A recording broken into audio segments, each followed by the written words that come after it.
ఓం సదాశివసమారంభాం వ్యాసశంకరమధ్యమాం అస్మదాచార్యపర్యంతాం వందే గురుపరంపరాం. జ్యోతిషాస్త్రాన్ని భావితరాల వారికి ప్రసాదించిన ఋషుల యొక్క పాదపద్మాలకి నమస్కారం చేసుకుంటూ, అలాగే నాకు ఈ జ్యోతిష విద్యను నేర్పిన గురువర్యులు జ్యోతిష బ్రహ్మ కీర్తిశేషులు శ్రీ ఈరంకి సూర్యనారాయణమూర్తి గారు, సూర్యశ్రీ దైవజ్ఞ గారి యొక్క పాదపద్మాలకి నమస్కారం చేసుకుంటూ, ఓం శ్రీ మహాగణాధిపతి నమః, శ్రీ గురుభ్యో నమః, హరి ఓం. వీక్షకులందరికీ నమస్కారం. కుంభరాశి వారి యొక్క గ్రహస్థితి గత వారాలతో పోల్చుకుంటే మెరుగైనటువంటి ఫలితాన్నే మనం ఈ కుంభరాశి వాళ్ళకి గ్రహస్థితి వల్ల ఆశించవచ్చును.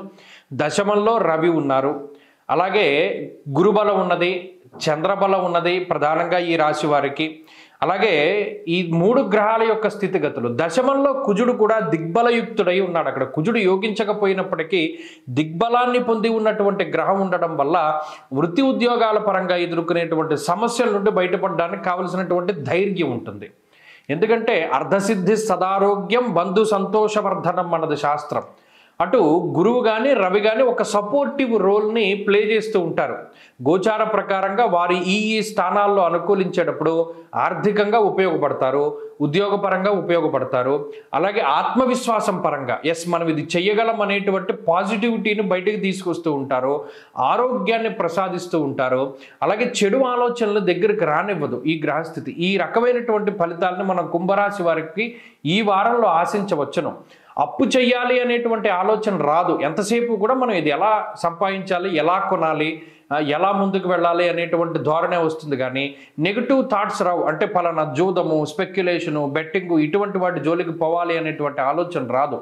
ఎందుకంటే గతంలో వచ్చింది, ఇప్పుడు రాదు. ఈ రకమైనటువంటి మార్పే గ్రహస్థితి. కాబట్టి ఇక్కడ మీ మీద మీకు నమ్మకాన్ని ఏర్పరిచేటువంటి విధంగా గ్రహస్థితి ముందుకు సాగుతూ ఉంటుంది. అదే స్వీకరించండి. అలాగే ఏ ఆలోచన వస్తే దాన్ని అమలుపరుస్తూ ముందుకు వెళ్ళండి. మీ జీవితంలో ఇది ఉపయోగపడుతుందా ఉపయోగపడదా అనేటువంటి ఆలోచన కూడా చేస్తూ ఉండండి. గురువుల యొక్క అనుగ్రహాన్ని తీసుకోండి. ఎట్టి పరిస్థితుల్లోనూ గురువుని వదిలిపెట్టవద్దు. భగవంతుడిచ్చినటువంటి అనుగ్రహం గురువు రూపంలో మిమ్మల్ని కాపాడుతున్నారు పంచమ స్థానంలో. ఆయన లేకపోతే జీవితం లేదు.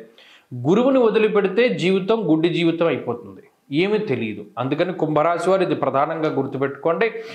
మీరు ఎలా గురువుని స్వీకరించినా ఆ గురువుతో మాత్రం ముందుకు వెళుతూ ఉండండి. ఈ రాశివారు ఈ వారంలో మరింత అనుకూలమైనటువంటి ఫలితాలను సాధించడానికై ఎక్కువగా పరమేశ్వరుని యొక్క ఆరాధన చేస్తూ ఉండండి.